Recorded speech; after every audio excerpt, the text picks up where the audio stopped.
بسم اللہ الرحمن الرحیم۔ شروع اللہ کے نام سے جو بہت مہربان رحم والا ہے۔ پیارے اسلامی بھائیوں اور بہنوں، آج میں آپ کو بتاؤں گی کہ اپنی نماز کو خشوع و خضوع کے ساتھ کیسے پڑھیں۔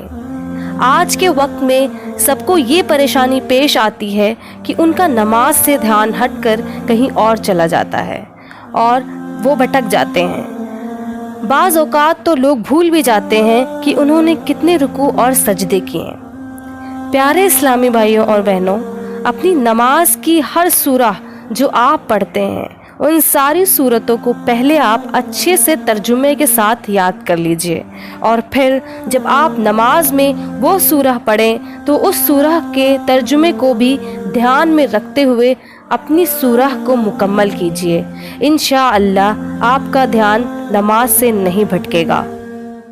میں نے ہر سورہ جو نماز میں عام طور پر پڑھی جاتی ہے ان کی ترجمے کے ساتھ ویڈیوز بنائی ہیں، آپ ضرور انہیں سیکوینس کے ساتھ یاد کر لیجئے۔ جزاک اللہ۔